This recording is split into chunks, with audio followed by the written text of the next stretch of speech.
Hello students, welcome to MOS classes. आज हम 8th class science NCERT के chapter number 11 force and pressure के questions and answers को discuss करेंगे। First question में हमसे कहा गया students, give 2 examples each of situations in which you push or pull to change the state of motion of objects. इसका यह मतलब है स्टूडेंट्स कि आपको 2 ऐसे एग्जांपल्स बताने हैं जिससे आप किसी चीज को पुश करके या पुल करके उस चीज के स्टेट ऑफ मोशन में चेंज लाते हैं। अब सबसे पहले तो आपको यह समझना होगा कि स्टेट ऑफ मोशन क्या होता है।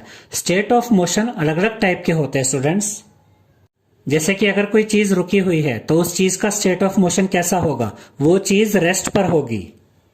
जब कोई चीज रुकी हुई होती है तो हम कहते हैं कि वो चीज रेस्ट पर है।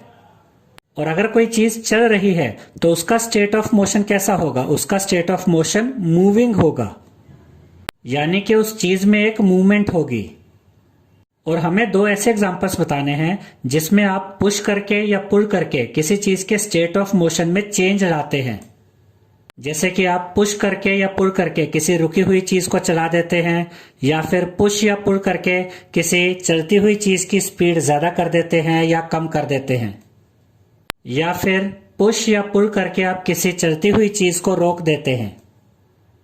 पहले हम देखेंगे स्टूडेंट्स एग्जांपल्स ऑफ पुश। तो पहला एग्जांपल है पुश का, we push a door to open it. जब हम किसी डोर को पुश करते हैं तो वो डोर ओपन हो जाता है, और पुश करने से डोर के स्टेट ऑफ मोशन में भी चेंज आता है। जैसे कि मान लीजिए कि एक डोर रुकी हुई पोजीशन में है और आप उसे पुश करते हैं तो उसमें एक मूवमेंट होती है और वो डोर ओपन हो जाता है। पुश का सेकेंड एग्जांपल है students, a football player kicks the ball and pushes it. इसका यह मतलब है स्टूडेंट्स कि एक फुटबॉल प्लेयर बॉल को किक करता है और पुश कर देता है, और बॉल को किक करने से उस रुकी हुई बॉल में एक मूवमेंट आ जाती है, यानी उस बॉल के स्टेट ऑफ मोशन में चेंज आ जाता है। अब हम पुल के एग्जांपल्स देखेंगे। तो पुल का पहला एग्जांपल है, we pull a drawer to open it. जब आप किसी ड्रॉर को पुल करते हैं, यानी जब आप किसी ड्रॉर को खींचते हैं तो वो ड्रॉर ओपन हो जाता है। और पुल का सेकंड एग्जांपल है, a horse pull a cart. इसका यह मतलब है स्टूडेंट्स कि जब एक घोड़ा कार्ट को खींचता है, कार्ट का मतलब होता है ठेला, तांगा या बग्घी, तो जब एक हॉर्स यानी कि एक घोड़ा कार्ट को खींचता है तो कार्ट के स्टेट ऑफ मोशन में चेंज आ जाता है और वो कार्ट मूव करने लगती है। याद रखिएगा स्टूडेंट्स कि पुल का मतलब होता है खींचना और पुश का मतलब होता है धकेलना। सेकेंड क्वेश्चन में हमसे कहा गया है, give 2 examples of situations in which applied force causes a change in the shape of an object. इसका यह मतलब है स्टूडेंट्स कि हमें 2 ऐसे एग्जांपल्स बताने हैं जिनमें किसी चीज पर फोर्स लगाने से उस चीज की शेप में चेंज आ जाता है। फोर्स लगाने का मतलब होता है स्टूडेंट्स बल लगाना, ताकत लगाना। तो फर्स्ट एग्जांपल है, when we press the clay its shape is changed. इसका यह मतलब है स्टूडेंट्स कि जब आप क्ले को प्रेस करते हैं, यानी कि जब आप क्ले पर फोर्स लगाते हैं तो क्ले की शेप चेंज हो जाती है। सेकेंड एग्जांपल है, when we stretch the rubber band its shape is changed. इसका यह मतलब है स्टूडेंट्स कि जब आप रबर बैंड को स्ट्रेच करते हैं, यानी कि जब आप रबर बैंड को खींचते हैं तो रबर बैंड की शेप चेंज हो जाती है। थर्ड क्वेश्चन में हमसे कहा गया है, fill in the blanks in the following statements. इस क्वेश्चन में हमें कुछ ब्लैंक स्पेसेस दिए गए स्टूडेंट्स, और हमें उन ब्लैंक स्पेसेस को फिल करना है। ए पार्ट में हमसे कहा गया है, to draw water from a well we have to dash at the rope. इसका यह मतलब है स्टूडेंट्स कि कुएं से पानी निकालने के लिए आपको रस्सी को क्या करना पड़ता है। तो याद रखिएगा स्टूडेंट्स कि कुएं से पानी निकालने के लिए आपको रस्सी को पुल करना होता है, यानी कि रस्सी को खींचना होता है। तो यहां पर सही आंसर है पुल, तो यहां पर आप लिखेंगे पुल। बी पार्ट में हमसे कहा गया है, a charged body dash an uncharged body towards it. इसका यह मतलब है स्टूडेंट्स कि एक चार्ज्ड बॉडी एक अनचार्ज्ड बॉडी को क्या करती है। इस चैप्टर की कीवर्ड्स वाली वीडियो में हमने आपको यह समझाया था स्टूडेंट्स कि एक चार्ज्ड बॉडी एक अनचार्ज्ड बॉडी को अट्रैक्ट करती है, यानी अपनी तरफ खींचती है। तो यहां पर सही आंसर है अट्रैक्ट्स, तो यहां पर आप लिखेंगे अट्रैक्ट्स। यानी कि एक चार्ज्ड बॉडी एक अनचार्ज्ड बॉडी को अपनी तरफ अट्रैक्ट करती है। सी पार्ट में हमसे कहा गया है to move a loaded trolley we have to dash it. इसका यह मतलब है स्टूडेंट्स कि एक लोडेड ट्रॉली को मूव कराने के लिए यानी कि एक भरी हुई ट्रॉली को मूव कराने के लिए हमें क्या करना होता है। याद रखिएगा स्टूडेंट्स कि एक लोडेड ट्रॉली को मूव कराने के लिए यानी कि एक भरी हुई ट्रॉली को मूव कराने के लिए या तो आप उस ट्रॉली को पुल करेंगे या फिर पुश करेंगे, क्योंकि पुल करने से भी वो ट्रॉली मूव होगी और पुश करने से भी वो ट्रॉली मूव होगी। तो यहां पर सही आंसर है पुल और पुश। तो यहां पर आप लिखेंगे पुल और पुश। याद रखिएगा स्टूडेंट्स कि पुल का मतलब होता है खींचना और पुश का मतलब होता है धकेलना। डी पार्ट में हमसे कहा गया है the north pole of a magnet dash the north pole of another magnet. इसका यह मतलब है स्टूडेंट्स कि एक मैग्नेट का नॉर्थ पोल दूसरी मैग्नेट के नॉर्थ पोल के साथ क्या करता है। याद रखिएगा स्टूडेंट्स कि एक मैग्नेट का नॉर्थ पोल दूसरी मैग्नेट के नॉर्थ पोल को रिपेल करता है यानी कि उससे दूर भागता है। तो यहां पर सही आंसर है रिपेल्स। तो यहां पर आप लिखेंगे रिपेल्स। यहां पर यह भी याद रखिएगा स्टूडेंट्स कि एक मैग्नेट का नॉर्थ पोल दूसरे मैग्नेट के साउथ पोल को अट्रैक्ट करता है, लेकिन एक मैग्नेट का नॉर्थ पोल दूसरे मैग्नेट के नॉर्थ पोल को रेपेल करता है और ऐसे ही एक मैग्नेट का साउथ पोल भी दूसरे मैग्नेट के साउथ पोल को रेपेल करता है। तो अगर आपको दो मैग्नेट्स को आपस में जोड़ना है तो आपको एक मैग्नेट के नॉर्थ पोल को दूसरे मैग्नेट के साउथ पोल से जोड़ना पड़ेगा। फोर्थ क्वेश्चन में हमसे कहा गया है An archer stretches her bow while taking aim at the target. Archer का मतलब होता है स्टूडेंट्स धनुर्धर यानी कि तीर चलाने वाला। याद रखिएगा स्टूडेंट्स कि तीर चलाने के लिए धनुष को खींचना पड़ता है। तो यहां पर हमसे कहा गया है कि एक आर्चर है जो अपने बो को स्ट्रेच करती है यानी कि धनुष को खींचती है टारगेट को सेट करते समय। She then releases the arrow which begins to move towards the target. और फिर ये आर्चर एरो को रिलीज कर देती है और ये एरो टारगेट की तरफ मूव करता है। Based on this information fill up the gaps in the following statements using the following terms. अब यहां पर हमें कुछ टर्म्स दिए गए स्टूडेंट्स और हमें इन टर्म्स का यूज करके ब्लैंक स्पेसेस को फिल करना है। और ये टर्म्स है muscular, contact, non contact, gravity, friction, shape, attraction. A part में हमसे कहा गया है to stretch the bow the archer applies a force that causes a change in its dash. इसका यह मतलब है स्टूडेंट्स कि जब आर्चर बो को स्ट्रेच करता है यानी कि धनुष को स्ट्रेच करता है, खींचता है, तो बो में यानी कि धनुष में किस तरह का चेंज आता है। तो यहां पर आंसर है स्टूडेंट्स शेप, क्योंकि जब आर्चर बो को स्ट्रेच करता है तो बो की शेप में चेंज आता है। तो यहां पर आप लिखेंगे शेप। बी पार्ट में हमसे कहा गया है the force applied by the archer to stretch the bow is an example of dash force. इसका यह मतलब है स्टूडेंट्स कि बो को स्ट्रेच करने के लिए यानी कि बो को खींचने के लिए आर्चर जो फोर्स लगाता है वो कौन सा फोर्स होता है। याद रखिएगा स्टूडेंट्स कि बो को स्ट्रेच करने के लिए आर्चर जो फोर्स लगाता है वो आर्चर की बॉडी के मसल्स का फोर्स होता है। तो यहां पर सही आंसर है मस्कुलर। तो यहां पर आप लिखेंगे मस्कुलर। सी पार्ट में हमसे कहा गया है the type of force responsible for a change in the state of motion of the arrow is an example of a dash force. इसका यह मतलब है स्टूडेंट्स कि वो फोर्स जिसकी वजह से एरो के स्टेट ऑफ मोशन में चेंज आता है वो फोर्स कौन सा फोर्स होता है, यानी कि वो कौन सा फोर्स होता है जिसकी वजह से एरो आगे की तरफ मूव करता है। अभी हमने आपको बताया था स्टूडेंट्स कि तीर चलाने के लिए बो को स्ट्रेच करना पड़ता है और बो को स्ट्रेच करने के लिए मस्कुलर फोर्स लगता है और मस्कुलर फोर्स को हम कॉन्टैक्ट फोर्स भी कहते हैं। तो यहां पर आंसर है कॉन्टैक्ट। तो यहां पर आप लिखेंगे कॉन्टैक्ट। डी पार्ट में हमसे कहा गया है while the arrow moves towards its target the forces acting on it are due to dash and that due to dash of air. इसका यह मतलब है स्टूडेंट्स कि जब एरो अपने टारगेट की तरफ मूव करता है तो उस एरो पर कौन से दो फोर्स लगते हैं। याद रखिएगा स्टूडेंट्स कि जब एरो अपने टारगेट की तरफ मूव करता है तो उस एरो पर एक तो ग्रेविटी का फोर्स लगता है, यानी कि अर्थ उस एरो को अपनी तरफ खींचने की कोशिश करती है, और उस एरो पर फ्रिक्शन ऑफ एयर भी लगता है, यानी कि जब हवा में एरो आगे की तरफ जाने की कोशिश करता है तो हवा उस एरो को पीछे की तरफ धकेलने की कोशिश करती है। तो यहां पर सही आंसर है ग्रेविटी एंड फ्रिक्शन। तो यहां पर आप लिखेंगे ग्रेविटी और यहां पर आप लिखेंगे फ्रिक्शन। फिफ्थ क्वेश्चन में हमसे कहा गया है, इन the following situations identify the agent exerting the force and the object on which it acts. State the effect of the force in each case.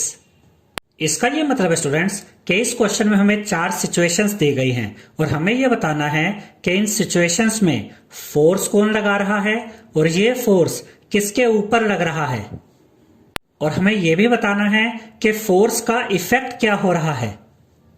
A part में हमसे कहा गया है, squeezing a piece of lemon between the fingers to extract its juice. Squeezing का मतलब होता है students निचोड़ना। जब आप नींबू को निचोड़ते हैं, अपनी उंगलियों से दबाते हैं उसका जूस निकालने के लिए, तो हमें यह बताना है कि इस सिचुएशन में फोर्स कौन लगाता है, फोर्स किस पर लगता है और उस फोर्स का इफेक्ट क्या होता है। पहले हम इन चारों सिचुएशंस को डिस्कस करेंगे स्टूडेंट्स, उसके बाद हम वन बाय वन इन चारों सिचुएशंस के आंसर्स आपको बताएंगे। बी पार्ट में हमसे कहा गया है, taking out paste from a toothpaste tube. इसका यह मतलब है स्टूडेंट्स कि जब आप टूथपेस्ट ट्यूब में से पेस्ट निकालते हैं तो फोर्स कौन लगाता है, फोर्स किस पर लगता है और इसका इफेक्ट क्या होता है। सी पार्ट में हमसे कहा गया है, a rod suspended from a spring while its other end is on a hook fixed to a wall। इसका यह मतलब है स्टूडेंट्स कि जब आप एक स्प्रिंग के साथ रोड सस्पेंड करते हैं, यानी जब आप एक स्प्रिंग के साथ वेट लटका देते हैं, तो फोर्स कौन लगाता है, फोर्स किस पर लगता है और उस फोर्स का इफेक्ट क्या होता है। डी पार्ट में हमसे कहा गया है, an athlete making a high jump to clear the bar at a certain height. इसका यह मतलब है स्टूडेंट्स कि जब एथलीट जंप करता है बार को क्लियर करने के लिए। बार का मतलब होता है स्टूडेंट्स कि जब एथलीट रन करता है तो उसके रास्ते में, उसके ट्रैक पर बार होता है, यानी कि रुकावट होती है, और इस बार को क्रॉस करने के लिए एथलीट को जंप लगानी पड़ती है। और हमें यह बताना है कि जब एथलीट जंप करता है तो फोर्स कौन लगाता है, फोर्स किस पर लगता है और इस फोर्स का इफेक्ट क्या होता है। अब हम इनके आंसर्स को देखेंगे। ए पार्ट में फोर्स लगाने वाला एजेंट है फिंगर्स और ऑब्जेक्ट जिस पर इस फोर्स का असर होता है वो ऑब्जेक्ट है लेमन, और इस फोर्स का इफेक्ट क्या होता है students, lemon juice is extracted out, यानी कि लेमन जूस बाहर आ जाता है। बी पार्ट में फोर्स लगाने वाला एजेंट है फिंगर्स और जिस ऑब्जेक्ट पर यह फोर्स लगता है वो ऑब्जेक्ट है टूथपेस्ट ट्यूब, और इस फोर्स का इफेक्ट क्या होता है, toothpaste comes out of the tube, यानी कि टूथपेस्ट ट्यूब से बाहर आ जाती है। सी पार्ट में फोर्स लगाने वाला एजेंट है लोड, यानी कि वेट, और जिस ऑब्जेक्ट पर यह फोर्स लग रहा है वो ऑब्जेक्ट है स्प्रिंग, और इस फोर्स का इफेक्ट क्या होता है, change in shape of the spring, यानी कि स्प्रिंग की शेप में चेंज आ जाता है। डी पार्ट में फोर्स लगाने वाला एजेंट है एथलीट और ये फोर्स जिस ऑब्जेक्ट पर लगता है वो है एथलीट्स बॉडी, और इस फोर्स का इफेक्ट क्या होता है, athlete jumps over the bar, यानी कि एथलीट बार के ऊपर से कूद जाता है। सिक्स्थ क्वेश्चन में हमसे कहा गया है, a blacksmith hammers a hot piece of iron while making a tool. इसका यह मतलब है स्टूडेंट्स कि एक ब्लैकस्मिथ यानी कि लोहार हैमर से एक हॉट पीस ऑफ आयरन को स्ट्राइक करता है, यानी कि पीटता है। How does the force due to hammering affect the piece of iron. और हमें यह बताना है स्टूडेंट्स कि हैमरिंग से यानी कि पीटने से, स्ट्राइक करने से जो फोर्स लगता है उस फोर्स का पीस ऑफ आयरन पर क्या इफेक्ट होता है। तो इसका आंसर है, when a blacksmith hammers a hot piece of iron he uses his muscular force. इसका यह मतलब है स्टूडेंट्स कि जब एक ब्लैकस्मिथ यानी कि लोहार एक हॉट पीस ऑफ आयरन को हैमर करता है, यानी कि उसे स्ट्राइक करता है, पीटता है, तो ब्लैकस्मिथ अपने मस्कुलर फोर्स को यूज करता है। This muscular force changes the shape of the piece of iron. इसका यह मतलब है स्टूडेंट्स कि यह muscular force piece of iron की शेप को चेंज कर देता है। 7th क्वेश्चन में हमसे कहा गया है an inflated balloon was pressed against a wall after it has been rubbed with a piece of synthetic cloth. इसका यह मतलब है स्टूडेंट्स कि पहले तो आपने एक इन्फ्लेटेड बैलून को यानी कि फूले हुए गुब्बारे को सिंथेटिक क्लॉथ के साथ रब किया यानी कि रगड़ा, और उसके बाद उस बैलून को एक वॉल के साथ प्रेस कर दिया यानी कि एक वॉल के साथ लगा दिया। It was found that the balloon sticks to the wall, यानी वो जो बैलून था वो वॉल के साथ, दीवार के साथ चिपक गया। What force might be responsible for the attraction between the balloon and the wall? इसका यह मतलब है स्टूडेंट्स कि हमें यह बताना है कि वो कौन सा फोर्स है जिसकी वजह से बैलून और वॉल के बीच में अट्रैक्शन हुआ, यानी कि वो कौन सा फोर्स है जिसकी वजह से बैलून वॉल से चिपक गया। इस चैप्टर की कीवर्ड्स वाली वीडियो में हमने आपको इलेक्ट्रोस्टैटिक फोर्स के बारे में बताया था स्टूडेंट्स कि जब किसी चीज में चार्ज आ जाता है तो वो चीज किसी चार्ज बॉडी को या किसी अनचार्ज बॉडी को अपनी तरफ अट्रैक्ट करती है। तो ये बैलून वॉल के साथ इलेक्ट्रोस्टैटिक फोर्स की वजह से ही चिपकता है। When we rub the balloon with a piece of synthetic cloth, it gets charged. इसका यह मतलब है स्टूडेंट्स कि जब हम बैलून को सिंथेटिक क्लॉथ के साथ रब करते हैं यानी कि रगड़ते हैं तो वो बैलून चार्ज हो जाता है, यानी कि उस बैलून में इलेक्ट्रिक चार्ज आ जाता है। A charged body attracts an uncharged body. इसका यह मतलब है स्टूडेंट्स कि एक चार्ज्ड बॉडी एक अनचार्ज्ड बॉडी को अट्रैक्ट करती है, और इस फोर्स को हम इलेक्ट्रोस्टैटिक फोर्स कहते हैं, जिसकी वजह से एक चार्ज्ड बॉडी एक अनचार्ज्ड बॉडी को अट्रैक्ट करती है। अब देखिए स्टूडेंट्स, यहां पर यही लिखा गया है when this charged balloon is pressed against a wall it sticks to the wall because of the electrostatic force. इसका यह मतलब है स्टूडेंट्स कि जब एक चार्ज्ड बैलून को वॉल के साथ प्रेस किया जाता है यानी कि वॉल के साथ लगाया जाता है तो इलेक्ट्रोस्टैटिक फोर्स की वजह से ये चार्ज्ड बैलून वॉल के साथ चिपक जाता है। 8th क्वेश्चन में हमसे कहा गया है name the forces acting on a plastic bucket containing water held above ground level in your hand. इसका यह मतलब है स्टूडेंट्स कि आपने पानी से भरी एक बाल्टी को अपने हाथ से पकड़ा हुआ है और वो बाल्टी ग्राउंड से ऊपर है, यानी कि वो बाल्टी आपके हाथ में लटकी हुई है, और हमें यह बताना है कि उस बाल्टी पर कौन कौन से फोर्स लग रहे हैं। Discuss why the forces acting on the bucket do not bring a change in it's state of motion. इसका यह मतलब है स्टूडेंट्स कि उस बकेट पर जो फोर्सेस लग रहे हैं उन फोर्सेस की वजह से उस बकेट के स्टेट ऑफ मोशन में कोई चेंज क्यों नहीं आता है, यानी कि बकेट पर फोर्सेस लगने के बाद भी वो बकेट ना तो ऊपर की तरफ जाती है ना नीचे की तरफ आती है, ऐसा क्यों होता है। तो इसके आंसर में हम लिखेंगे forces acting on bucket are as follows, यानी अब हम ये देखेंगे कि उस बकेट पर कौन से फोर्सेस काम कर रहे हैं। याद रखिएगा स्टूडेंट्स कि जब बाल्टी को आप अपने हाथ से लटकाते हैं तो उस बाल्टी पर, उस बकेट पर दो तरह के फोर्सेस काम करते हैं। एक तो होता है आपका मस्कुलर फोर्स और एक होता है अर्थ का ग्रेविटेशनल फोर्स। और मस्कुलर फोर्स बकेट को ऊपर की तरफ खींचने की कोशिश करता है और ग्रेविटेशनल फोर्स बकेट को नीचे की तरफ खींचने की कोशिश करता है। और ये भी याद रखिएगा स्टूडेंट्स कि ये दोनों फोर्सेस इक्वल होते हैं और अपोजिट इन डायरेक्शन होते हैं। इसकी वजह से जो नेट फोर्स होता है वो 0 हो जाता है और बकेट ना तो ऊपर जाती है ना नीचे जाती है। अब देखिए स्टूडेंट्स, इस आंसर में यही लिखा हुआ है muscular force of arms acting upward, यानी कि मस्कुलर फोर्स बकेट को ऊपर की तरफ खींचने की कोशिश करता है। ग्रेविटेशनल फोर्स एक्टिंग डाउनवर्ड्स, यानी कि ग्रेविटेशनल फोर्स बकेट को नीचे की तरफ खींचने की कोशिश करता है।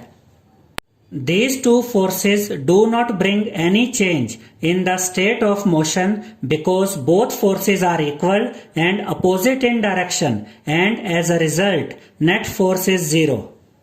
इसका यह मतलब है स्टूडेंट्स कि दोनों फोर्सेस इक्वल होते हैं और अपोजिट इन डायरेक्शन होते हैं, जिसकी वजह से नेट फोर्स 0 हो जाता है और बकेट की स्टेट ऑफ मोशन में कोई चेंज नहीं आता, यानी कि बकेट ना तो ऊपर की तरफ जाती है ना नीचे की तरफ जाती है।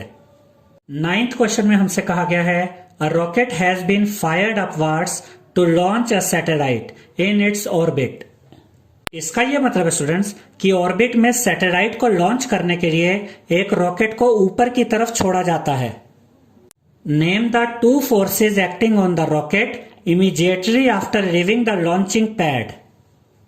इसका यह मतलब है स्टूडेंट्स कि जब रॉकेट लॉन्चिंग पैड से ऊपर की तरफ जाता है तो रॉकेट पर कौन से दो फोर्सेस काम करते हैं, हमें उन दो फोर्सेस के नाम बताने हैं। Two forces acting on the rocket immediately after leaving the launching pad are. अब हम देखेंगे स्टूडेंट्स कि जब रॉकेट ऊपर की तरफ जाता है तो रॉकेट पर कौन से दो फोर्सेस लगते हैं। तो रॉकेट पर जो पहला फोर्स लगता है वो होता है ग्रेविटेशनल फोर्स ऑफ अर्थ, यानी कि अर्थ रॉकेट को नीचे की तरफ खींचने की कोशिश करती है। और रॉकेट पर दूसरा फोर्स लगता है frictional force due to air.